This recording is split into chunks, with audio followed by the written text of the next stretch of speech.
Hello guys, I am Pratiksha Chauhan, your educator on Arpita Sharma classes. We are going to cover today environment and ecology current affairs based topics. First is waste to energy plants, then shift in Earth's magnetic north pole and rat hole mining. Before we resume, here is a wonderful announcement.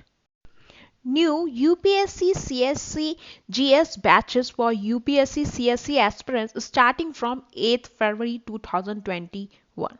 Get your subscription now. Get 10% instant discount by using code SHARMA20.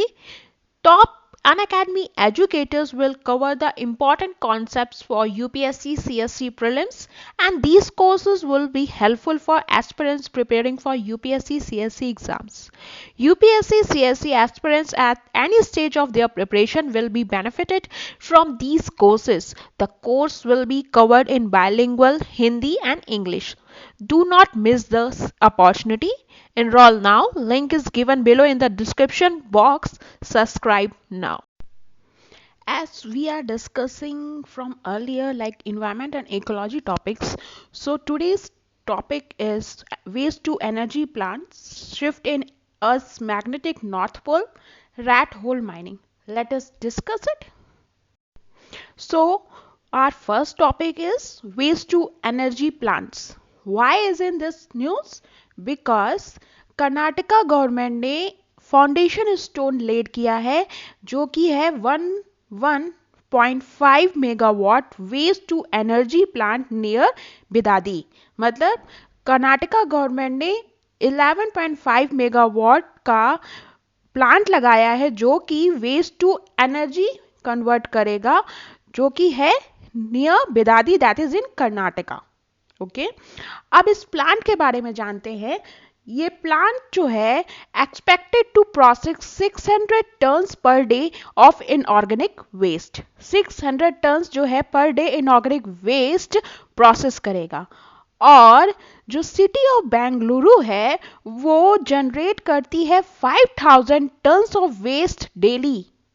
In this 5000 ton waste organic कितना होता है 2500 tons of waste. Sweeping waste कितना होता है 1000 tons and inorganic 1500 tons of waste. अब ये inorganic material जो होता है प्लांट का वो कंसिस्ट करता है bad quality of plastic and used cloth pieces can be processed as refuse derived fuel, that is RDF. There are other 8 organic waste processing plants are operational within the cities of Karnataka. मतलब 8 organic waste processing plant हैं जो कि operational हैं कर्नाटका में। और these plants receive more than 2000 tons of waste collected by household, commercial establishment and markets. So here about 30% 40% of the material received is segregated organic waste and other is mixed waste. So in the mixed waste there consists of about 40% inorganic waste which can be converted into RDF. जो mixed waste है वो 40% inorganic waste consist करता है जो कि RDF में convert हो सकता है। What is RDF? That is refuse derived fuel. Let us understand what is waste to energy plant. Waste to energy term is used to describe various technologies that convert non-recyclable waste into usable forms of energy including heat, fuels and electricity. मतलब जो non-recyclable waste होता है उसको convert करते हैं usable form of energy में, जैसे heat, fuel और इलेक्ट्रिसिटी में। अब ये जो वेस्ट एनर्जी प्लांट है वो कन्वर्ट करता है municipal and industrial solid waste को इलेक्ट्रिसिटी या हीट में for industrial processing. It works by burning waste at high temperature and using the heat to make a steam. इसे ये वर्क ऐसे करता है कि जो वेस्ट है उसको जला दिया जाता है हाई टेम्परेचर पर और जो हीट होती है वो स्टीम के रूप में काम करती है। The steam that derives a turbine that creates electricity. जो steam है वो जो उसका turbine है वो electricity create करता है। अब ये जो waste to energy plant है is also called trash to energy, municipal waste incineration, energy recovery, resource recovery plant. और around 92 plants with a capacity of around 250 megawatt have been set up in the country. मतलब around 92 plants जो हैं जिनकी capacity है around 250 megawatt, वो setup किए गए हैं कंट्री में. आप समझते हैं ये रिफ्यूज डिराइव्ड फ्यूल होता क्या है. ये जो फ्यूल होता है वो म्युनिसिपल सॉलिड वेस्ट से प्रोड्यूस होता है. और ये जो वेस्ट होता है ये कहाँ से लिया जाता है, मेनली इंडस्ट्री या कमर्शियल साइट से. और ये जो म्युनिसिपल सॉलिड वेस्ट होता है वो श्रेडेड भी हो सकता है, ड्राई भी हो सकता है, बेल भी, या फिर किसी भी रूप में हो सकता है. और फाइनली जो होता है इसे जला दिया जाता है क्योंकि इससे इलेक्ट्रिसिटी प्रोड्यूस होती है. और ये जो फ्यूल है वो रिन्यूएबल एनर्जी सोर्स है. अब इसे याद करने वाली बात है कि it is a renewable energy source that ensure waste simply isn't thrown into a landfill. मतलब जो वेस्ट है वो लैंडफिल में ना थ्रो कर दिया जाए directly. Okay, and this fuel has a calorific value of more than 2500 kilojoules per kilogram. Okay, this fuel can be used to generate steam energy. This is very simple. Steam energy can be converted into electric energy as compared to burning coal. जो steam energy है वो electric energy में convert होती है as compared to burning coal and other material used in traditional waste to energy plants. About 50 tons of RDF can generate 1 megawatt of power. जो 50 tons of refused waste है वो generate कर सकता है 1 megawatt of power. अब बात करते हैं next topic की, that is shift in Earth's magnetic north pole. कहा जा रहा है कि अर्थ नॉर्थ मैग्नेटिक शिफ्ट हुआ है फ्रॉम कनाडा टू साइबेरिया.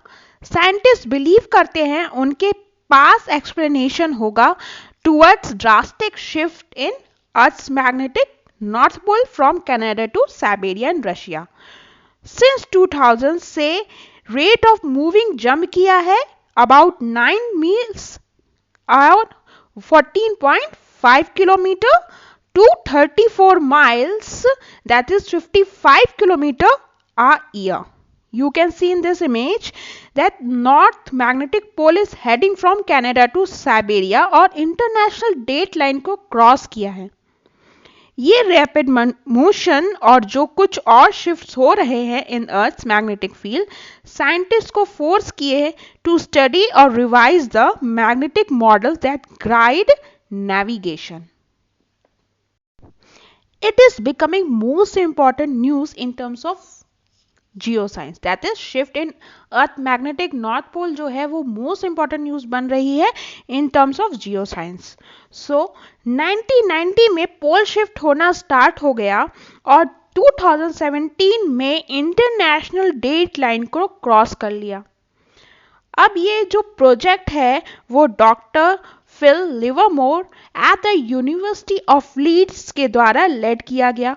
उन्होंने कहा कि मैग्नेटिक नॉर्थ पोल के बदलाव को समझने के लिए स्ट्रॉन्ग मैग्नेटिक जोन्स जो कि कॉन्टिनेंटल प्लेट्स हैं जो कि कनाडा और साइबेरिया को बनाती हैं, इसे समझने की जरूरत है.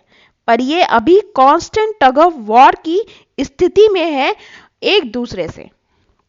अब अकॉर्डिंग टू स्टडी जो इंटेंसिटी ऑफ फोर्स अप्लाई हो रही है बाय मैग्नेटिक जोन्स हर एक एरिया में, जो flow of mountain rocks that is magma जो कि टेक्टोनिक प्लेट्स में है नोन एज एस्थेनोस्फीयर, उसके द्वारा कंट्रोल हो रही है.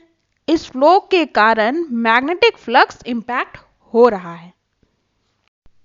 अब बात करते हैं impact of shift in earth's magnetic north pole. वैसे तो अर्थ्स मैग्नेटिक फील्ड का डायरेक्ट इंपैक्ट ह्यूमन लाइफ पर नहीं होगा, पर यह इंपैक्ट कर सकता है सोलर स्टॉर्म्स जो अर्थ पर होंगे और ये एविएशन इंडस्ट्री पर इफेक्ट करेगा. अब बात करते हैं uses of world magnetic model की, जो कि accurate reading of the magnetic north pole देता है by the world magnetic model, which is are vital for military, surveying and mapping, satellite or antenna tracking, undersea and aircraft navigations, airlines, search and rescue operations, and other projects circling the North Pole. Even smartphone and consumer electronics companies also rely on World Magnetic Model to provide consumers with accurate compass, app, maps and GPS services. So it is all clear? अब बात करते हैं rat hole mining की, जो कि हमारा next topic है। अब ये रैट होल माइनिंग जो है ये क्यों न्यूज़ में रही, क्योंकि जो 6 माइनर्स थे वो डाइड हुए at the abandoned coal mine in Meghalaya East Jaintia Hills. Meghalaya के जो ईस्ट जंतिया हिल्स हैं वहां पे 6 miners have been died at the abandoned coal mine. Okay, the victims were from Assam were digging a tunnel with the help of a machine, but it broke apart and they fell 150 feet deep inside.